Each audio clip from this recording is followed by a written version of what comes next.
Magandang umaga po mga kasin dyan, mga followers ni Sinina Music sa Facebook at saka sa YouTube.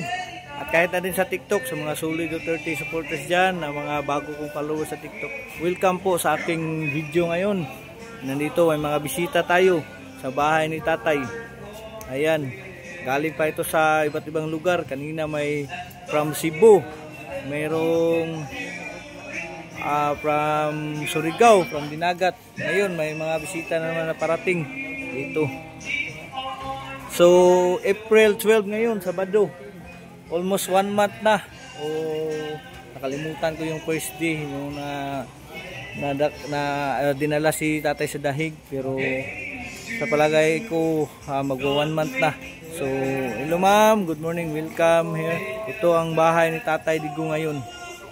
Ito may mga tent na dito, mga tarpaulin, kasi may inilagay dyan na yung baka pagsulat tayo ng mensahe natin para kay Tatay. Marami nagsusulat, tingnan nyo, punong-puno. Tapos marami pang bisita na paparating. Dyan, mayroon dyang nagbabantay, mga bantay dito para sa logbook. Mga visitors magla-logbook, magdala lang kayo ng valid ID. Tapos kung may grupo, pwede na isa na ang representative. Tapos dito, dyan, may booth dyan. Dyan pwede magtambay sa mga visitors. Tapos doon sa mga volunteers ng Maisog, yung mga leader natin, sina Ma'am Abby at saka sa kanyang mga member pa na iba at tagabantay. So may mga tarpaulin din, mga punong-puno na ang tarpaulin. Yan, pati dito bagong nilagay, may tarpaulin. At sa mga visitors, pwedeng magsulat kung ano ang mensahe mo para kay Tatay at ano ang gusto mong isulat, pwede mong isulat diyan, anong gusto mong ilagay. Dito, ito talaga yung bahay ni Tatay, yung gate niya. Tingnan mo yung picture, yan yun. Yan si Tatay nakadungaw, yan diyan oh. Yan po. At ito pa yung mga boldly and proudly stand for FPRRD, Hugpong Federal. Yan. Thank you sa mga supporters, lalo si Senator Bongo at si Ronald Bato de la Rosa. Minsan sa mga pagkain dito, may mga donation. Thank you sa mga nagbigay, nag-sponsors. Dito, booth ng mga vloggers. Vlogger of Mindanao. O sa Team Panakan, Titikers, and yun, Davao Content Creators sa Titikers. Dito, ang mga media, SMNI. Dito siya. Wala pa ngayon ang SMNI, pero gabi-gabi nandito sila. Ito, kalat pa dito kasi medyo nagsiuwian na yung ibang vloggers. Kami na lang muna dito natira. Natulog pa nga yung iba.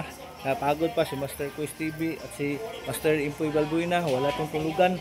Kaya ngayon lang siya nagising. Pero yung mga cellphone naka-live pa rin. May mga stand dito para tuloy ang live natin. Yung live kasi natin para ito sa pagbabantay. Para kung sakaling may susugo dito, yung magtanim ro ng mga hindi magandang evidence, mga bad evidence sa ilalagay para ipahamak si Tatay.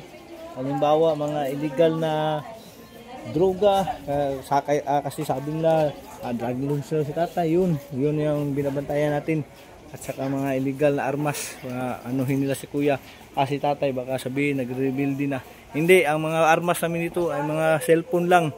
Sa aming pagbabantay, walang ginawang pag-rebuild at walang planong mag-people's power, kundi sa amin prayer and para sa aming karapatan lang. So hanggang dito na lang. Ito yung mga bisita na pipicture pa, nagsusulat.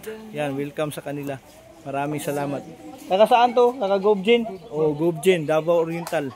Bisita. So maraming salamat. Meron din si Sir Vlogger. Welcome kay Sir. Oh, hello ma'am. Welcome. Yes. Si Sir, may GoPro pa si Sir. So hanggang dito na lang mga followers ko and subscribers. Always support Sinina Music. Thank you.